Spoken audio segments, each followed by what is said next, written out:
Hi everyone, I am Wafa Langao and welcome you all in Grammar in Detail. If you are new and not subscribed the channel, so please subscribe the channel and press the bell icon to get some more videos about grammar. Today we will be discussing the ditransitive verb male from active voice into passive voice. Now we will be changing ditransitive verb male from active voice into passive voice. Before starting this, we need to know a little bit definition of ditransitive verbs or the detransitive verbs. Di or D means to, transitive which can be changed into passive voice, and verb which shows an action. So those verbs which need two objects and can be changed in passive voice into four ways, and we can change them into four ways, are called the D or the ditransitive verbs. They need one direct object and one indirect object. Direct object means all non-livings and indirect object means all livings. So all non-livings are called direct and all livings are called indirect object. Why they need two objects? They need two objects to complete their meaning. Without two objects they won't give clear and complete meaning. If I put only one object, suppose if I say emailed me, emailed me, a question arises, what did email me?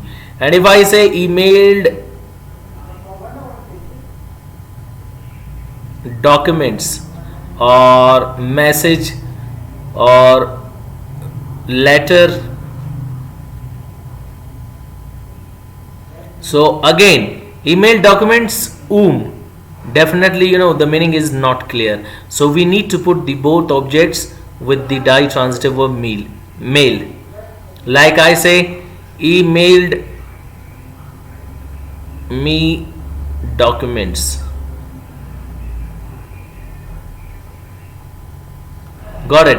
So this is what over there the meaning is clear and understandable, that emailed me what documents? Emailed documents whom? To me.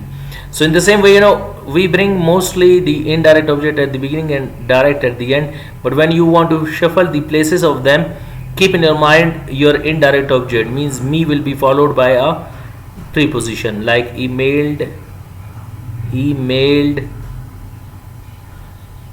documents to me.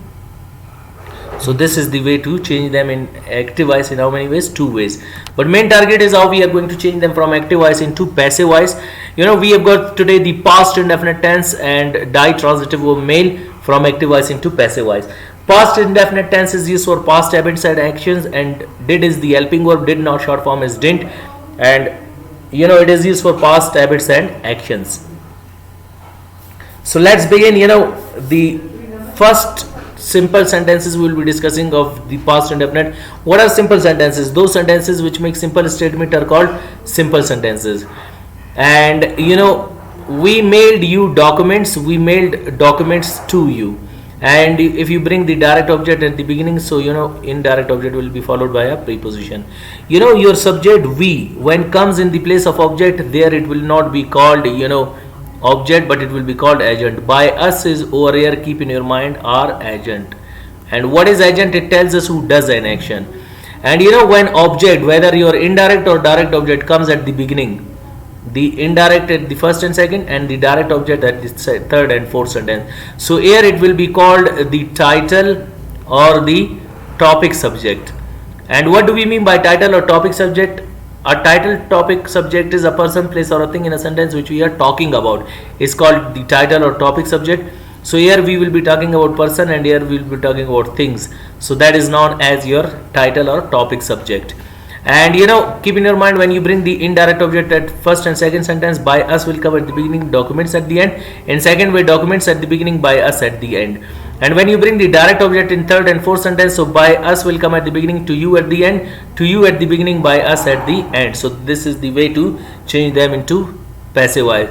So sentences will be like this: you were mailed by us documents, you were mailed documents by us, documents were mailed by us to you, documents were mailed to you by us. Next we have got negative sentences. Those sentences in which we deny the statement, reject the statement and refuse the statement are called negative sentences. We did not mail you documents, we did not mail documents to you. You were not mailed by us documents, you were not mailed documents by us, documents were not mailed by us to you, documents were not mailed to you by us. Next we have got interrogative sentences. What are interrogative sentences? Those sentences in which we ask question and put queries are called interrogative sentences. Did we mail you documents? Did we mail documents to you? Were you mailed by us documents? Were you mailed documents by us? Were documents mailed by us to you? Were documents mailed to you by us? Next we have got the formal sentences. Their complete name is interrogative negative formal sentences. What are formal sentences? Those sentences in which we ask question, deny the statement, and we ask them in a formal way. Did we not mail you documents? Did we not mail documents to you? Were you not mailed by us documents? Were you not mailed documents by us? Were documents not mailed by us to you? Were documents not mailed to you by us? Last we have got the informal sentences. Those sentences in which we ask question, deny the statement, and we ask them in a informal way. And did not short form is didn't in British, but in American that is didn't. But as compared to didn't, you will be reading it didn't.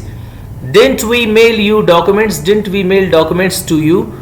Weren't you mailed by us documents? Weren't you mailed documents by us?